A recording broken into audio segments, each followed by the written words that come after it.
Well, without further ado, I want to move to our next section, which is a little bit of a tradition here at the Summit on Sustainability, Pecha Kucha.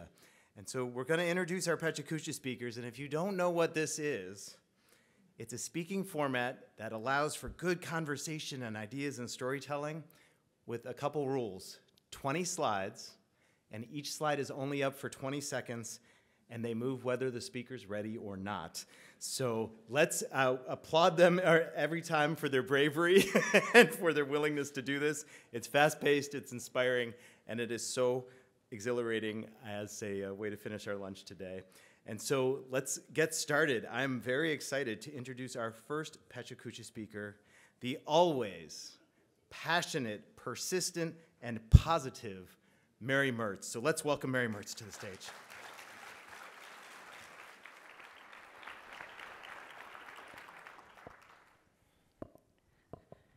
I have no clicker and no control, so be gentle with me. So I think we can roll it. Water. Water is everywhere, all around us. Over 70% of planet Earth is covered by water. But as Coleridge reminds us in the rhyme of the Ancient Mariner, water, water everywhere, nor any drop to drink. And what that translates into is only about 1% of the Earth's water is drinkable.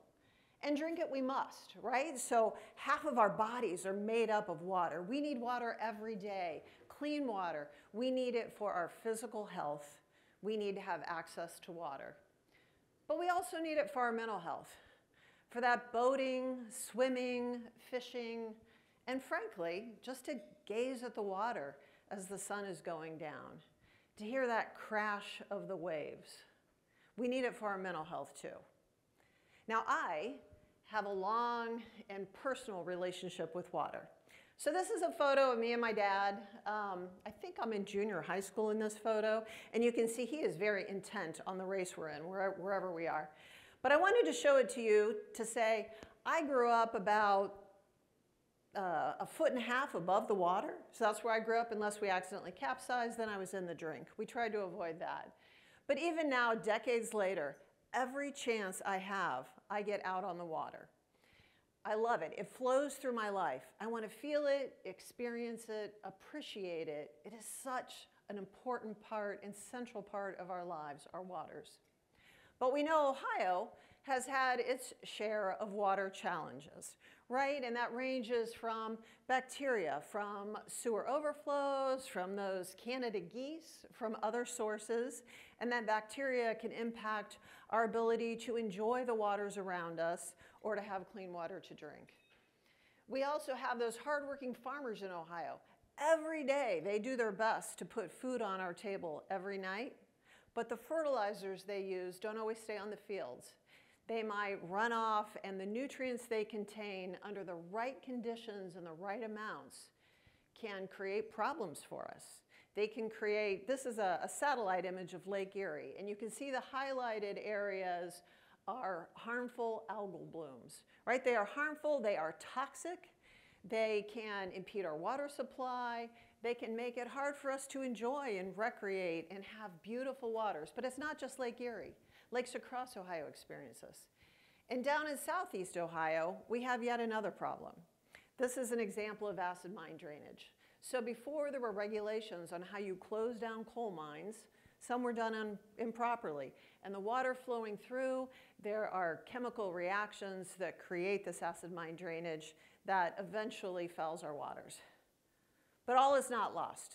Have hope, do not despair.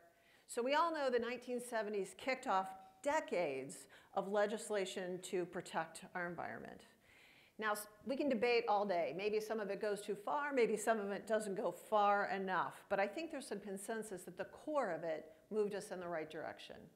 We're learning how to harness nature. How do we use wetlands and stream restoration and all of those natural solutions to clean our waterways, to take us back to where we used to be without all the paving and all the concrete? How do we recapture that to make our waters cleaner? And those farmers I mentioned, They're part of the solution too. So many of them are changing the way they do business.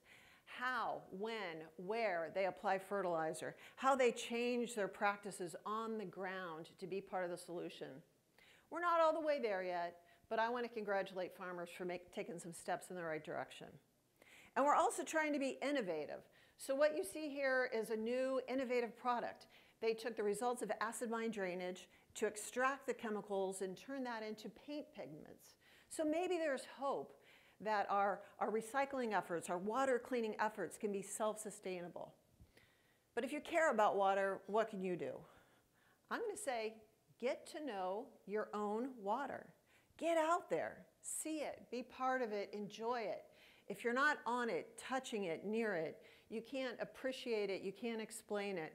So get to know your own waters. What are the rivers and creeks that go through your neighborhoods? And then go further, get to know your watershed. Where does the water come from that enters your neighborhoods? And where does it go to? Be curious, ask questions. This is central to your life. Know more about it. And while you're curious, and while you're educating yourself and asking those questions, take along some young people. Take your kids, take your neighbor's kids, take that pesky niece and nephew, take anybody you want. Get down to the water and touch it and have fun with it and learn more about it so that you can be part of protecting it. It is a living laboratory. Take advantage of it. And litter, sometimes an overlooked problem these days. We have a slogan, a little litter creates a big problem. And so all of those plastics, one bottle, one wrapper, I know what we see in my business is these plastics and this litter are a much more significant problem than people recognize. So do your part. Plant a tree. So these two tiny Girl Scouts are planting this seedling, and I think this day we were along the shores of the Little Darby. So just as important as those waterways that flow through our state are those corridors along them, those riparian corridors, those areas that we need to keep clean and pristine and replant. And finally, when you've done all that, speak up. Find your voice, join the conversation, join the dialogue. I love this quote, speak your mind even though your voice shakes. It's a Roosevelt quote, Eleanor Roosevelt, somebody I greatly admire who appreciated people and the environment. And finally, when all that's done, my favorite thing is to sit back, look out at the water, and be thankful for the nourishment and the beauty it brings to my life every single day. Thank you.